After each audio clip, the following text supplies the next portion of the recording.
Parte 1. O ponto de partida, a essência inerente dos direitos humanos. Olá, eu sou Daniel e é com grande satisfação que lhes dou as boas-vindas. Seja bom dia, boa tarde ou boa noite, o importante é que estejamos juntos nesta jornada. Minha trajetória no direito começou com o foco em concursos públicos, mas foi na advocacia, e especialmente no ato de ensinar, que encontrei minha verdadeira paixão. Hoje, como professor e advogado, espero contar com a sua total atenção e seu bem-querer, pois vamos tratar de um assunto vasto, polêmico e impossível de ser esgotado em uma única aula: os direitos humanos. Este é um tema que transcende códigos e fronteiras. Antes de mergulharmos no conteúdo, quero compartilhar um pensamento que me guia. Espere o melhor, prepare-se para o pior e aproveite o que vier. Digo isso pois o aprendizado genuíno exige mais do que presença. Ele exige interesse, compromisso e dedicação. E juntos, tenho certeza de que alcançaremos nosso objetivo. Nesta jornada, nosso percurso nos levará desde o nascimento conceitual dos direitos humanos até sua evolução e aplicação no Brasil, analisando cada uma de nossas constituições para entender os avanços e, infelizmente, os retrocessos que tivemos, até chegarmos à Constituição Cidadã de 1988. Mas, para começar, a pergunta fundamental: o que são os direitos humanos? Atualmente, eles são frequentemente lembrados como direitos inerentes, um status reforçado pela Declaração Universal dos Direitos Humanos. No entanto, a verdade é que esses direitos devem soar como algo natural à própria condição humana. Não podemos e não devemos aprisionar a ideia de direitos humanos em códigos, convenções ou tratados. Eles não são limitados por textos. O direito humano é inerente à pessoa. Ele nasce com ela. Não importa o seu sexo, sua raça, sua religião ou qualquer outro fator externo. Basta ser uma pessoa para que, em seu íntimo, os direitos humanos já estejam assegurados. É uma verdade que deve fluir, não ficar estagnada em parágrafos de lei. É a base de tudo o que vamos discutir. Pensem nisso não como um conceito jurídico a ser memorizado, mas como o reconhecimento da dignidade que cada um de nós carrega. Este é o alicerce da nossa conversa. Entendido este ponto de partida, a nossa próxima etapa será analisar como essa ideia universal se relaciona com a soberania de cada nação, um dos debates mais delicados e importantes do direito internacional. Parte 2. O equilíbrio global, soberania nacional e a pressão internacional. Na parte anterior, estabelecemos que os direitos humanos são inerentes à condição humana, transcendendo leis e códigos. Agora, vamos adentrar um campo de enorme complexidade: como essa noção universal se harmoniza com o princípio da soberania dos países. Nenhum país é estritamente obrigado a adotar a Declaração Universal dos Direitos Humanos. A soberania de uma nação, ou seja, sua autonomia para governar seu próprio território, deve ser respeitada. Contudo, quando um país desrespeita sistematicamente os direitos humanos, a comunidade internacional não apenas questiona, mas age. Ela adota medidas para auxiliar as pessoas afetadas, mas com o cuidado de não ofender diretamente a soberania daquele país. O direito internacional dos direitos humanos estabelece as obrigações que os governos têm de agir de certas maneiras, ou de se absterem de certos atos para promover e proteger as liberdades de seus cidadãos. Infelizmente, sabemos que existem nações que não respeitam esses direitos, que promovem a desigualdade, cerceiam liberdades e ignoram garantias sociais, vivendo sob regimes autoritários. O que um país como o Brasil pode fazer em uma situação dessas? Ele pode intervir militarmente? A resposta é não. Lembremos daquele antigo ditado popular: em briga de marido e mulher, não se mete a colher. A lógica, aqui, é semelhante. Um país não deve intervir à força no outro, pois ele é soberano. No entanto, isso jamais pode significar fechar os olhos. A comunidade internacional pode e deve atuar, mas de forma indireta, por meio de medidas de pressão. Vamos a um exemplo puramente hipotético para ilustrar. Imaginem que um país vizinho, que chamaremos aqui de nação X, suspende o direito ao voto de seus cidadãos. O Brasil, que é um grande importador de um produto essencial da nação X, pode adotar uma postura firme. O governo brasileiro pode anunciar: enquanto os direitos políticos não forem restaurados na nação X, nós iremos suspender a importação do seu produto. Ou, de forma mais branda, pode reduzir a compra em 60%, condicionando o retorno ao volume normal à restauração da democracia. Essa é uma forma de conduzir os governantes daquele país a repensar suas ações, sem o uso da força militar. Essa atuação não é isolada. Organizações como as Nações Unidas reúnem grupos de países que, em conjunto, adotam sanções e suspendem negociações, isolando diplomaticamente e economicamente a nação que viola os direitos. O objetivo nunca é punir a população, que já sofre, mas sim auxiliar o país a implementar as garantias fundamentais. Assim, embora soberano, nenhum país está verdadeiramente sozinho no mundo. Após entendermos essa dinâmica global, vamos agora focar em nossa própria casa. Na próxima parte iniciaremos nossa análise da história dos direitos humanos no Brasil, uma jornada intimamente ligada à história de nossas constituições. Parte 3. O Brasil Império, os primeiros direitos e o poder moderador. Na etapa anterior, desvendamos a delicada dança entre a soberania nacional e a pressão da comunidade internacional para a proteção dos direitos humanos. Agora, voltamos nosso olhar para dentro de nossas fronteiras para iniciar uma viagem cronológica. A história dos direitos humanos no Brasil está diretamente vinculada à história das nossas constituições. Juntos, vamos analisar quando certos direitos nasceram, como foram conquistados e também os momentos de retrocesso. Apesar de entendermos os direitos humanos como uma escada, em que cada degrau representa um avanço, a trajetória brasileira infelizmente teve episódios tristes, com quedas drásticas que chegaram a reduzir a quase zero os direitos dos cidadãos. Nosso ponto de partida é a Constituição Imperial de 1824. Esta foi a nossa primeira Constituição, e com ela, demos os passos iniciais. Ela consagrou a inviolabilidade dos direitos civis e políticos, tendo como base a liberdade, a segurança individual e, como era de se esperar para a época, a propriedade. Embora tenha sido uma conquista pequena se comparada aos dias de hoje, seu valor social foi imenso, pois iniciou a construção gradual do reconhecimento dos direitos em nosso país. No entanto, essa Constituição foi profundamente marcada pelo poder pessoal do imperador.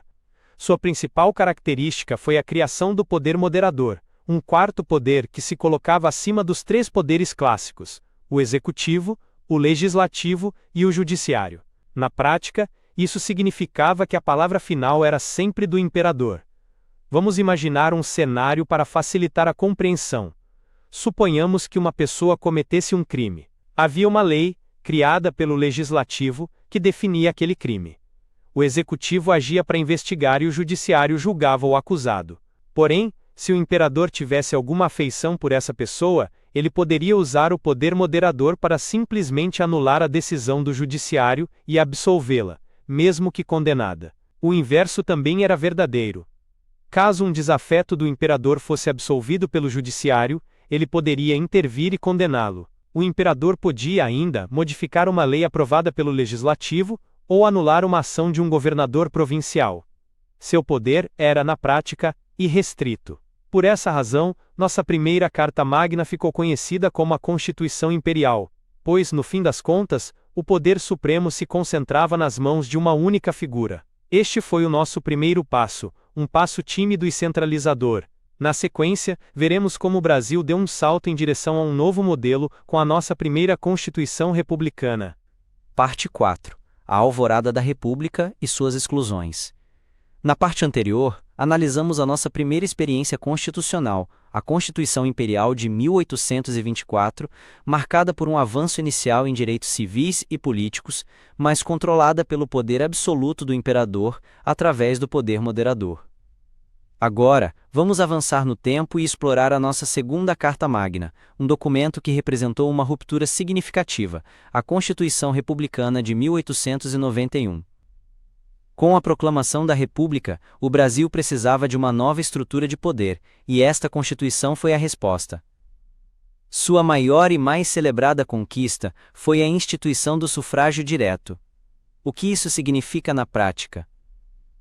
Pela primeira vez, o cidadão podia votar diretamente para eleger os deputados, os senadores, o presidente e o vice-presidente da República. Era o próprio indivíduo que ia à urna e decidia quem iria representá-lo. Não havia mais um colégio eleitoral ou um intermediário decidindo por ele. Foi uma conquista marcante para a nossa sociedade, um passo fundamental na construção da cidadania ativa. Além disso, essa Constituição trouxe outro avanço importante. Ela aboliu a exigência de renda como critério para o exercício dos direitos políticos. Na Constituição Imperial, o direito ao voto era censitário, ou seja, apenas pessoas que comprovassem uma certa renda poderiam votar. Com a Constituição de 1891, essa barreira econômica foi derrubada, ampliando o corpo de eleitores. Outra instituição fundamental que nasceu neste texto foi o habeas corpus, um instrumento jurídico vital para a proteção da liberdade de locomoção. Contudo, nem tudo foram flores. Esta Constituição, apesar de seus avanços, carregava profundas exclusões que refletiam os preconceitos da época. Ela determinava de forma explícita que mendigos, analfabetos e religiosos de ordens monásticas não poderiam exercer seus direitos políticos. Isso significa que o direito ao voto, embora direto, não era universal. Uma parcela imensa da população, especialmente os mais pobres e sem acesso à educação formal, continuava à margem do processo político. Portanto, a Constituição de 1891 foi um momento de dualidade. Por um lado, celebramos a chegada do voto direto e o fim do voto censitário. Por outro, lamentamos que a promessa de uma república para todos tenha deixado tantos para trás. Foi um avanço inegável, mas incompleto. A nossa escada dos direitos subiu alguns degraus, mas deixou claro que a jornada pela inclusão plena ainda seria muito longa.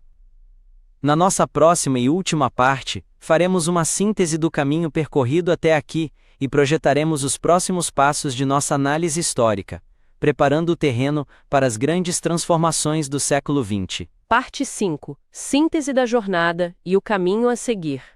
Chegamos ao final deste nosso primeiro encontro.